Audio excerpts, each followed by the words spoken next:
Have you ever noticed this? In India, the most praised student is not the one who asks the smartest question, it's the one who stays quiet, follows instructions, and doesn't challenge anyone. We call them disciplined, we call them well mannered. But psychologically, we are praising obedience, not intelligence, and that one difference quietly shapes the entire society. Welcome to FAQ Saga, where psychology, culture, and human behavior come together to explain why we think the way we do. From childhood, Indian intelligence is misunderstood.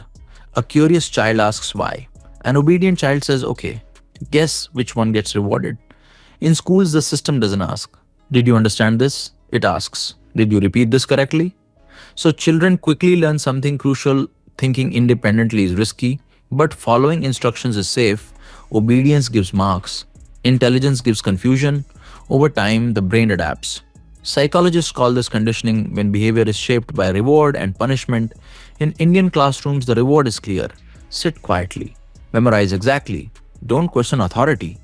And the punishment is subtle but powerful. Don't argue. This is not in your syllabus. Just do as you're told. Slowly, intelligence becomes dangerous because intelligence asks questions. Obedience avoids trouble. This doesn't stop at school. At home, obedience becomes emotional currency. Indian families don't usually say, you are wrong. They say, how can you think like this? After all we've done for you, this is not how good children behave. Notice what's happening. Disagreement is framed as disrespect. Curiosity is framed as arrogance. Boundaries are framed as selfishness. So the safest path becomes silence, and silence gets rewarded with approval. By the time we grow up, most Indians don't ask, is this right? They ask, will this upset someone? This is where intelligence quietly suffocates, because intelligence challenges systems. Obedience maintains them. Look at workplaces. The employee who follows orders without questioning is called professional.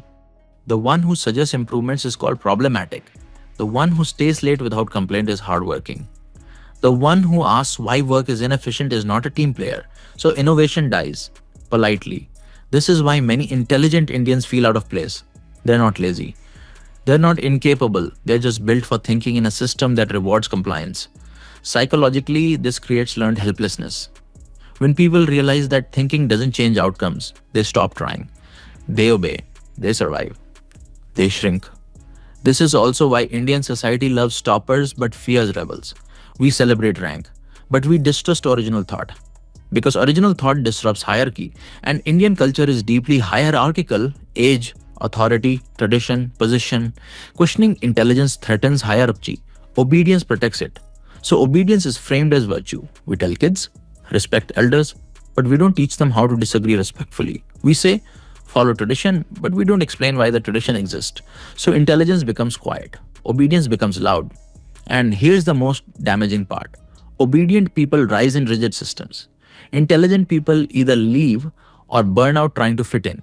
That's why you see extremely intelligent Indians doubting themselves, talented people waiting for permission, creative minds feeling guilty for wanting more.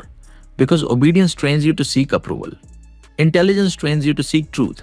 And when truth conflicts with approval, approval usually wins. But here's the thing society doesn't tell you.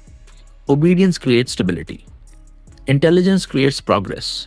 Society that only rewards obedience will feel orderly, but it will stagnate. A society that rewards intelligence may feel uncomfortable, but it evolves. India is at that crossroads right now. We produce some of the smartest minds in the world and then ask them not to think too much. The cost of that is invisible, but enormous. So if you've ever felt like you think too much, you don't fit in, you're difficult for asking questions, you're not broken.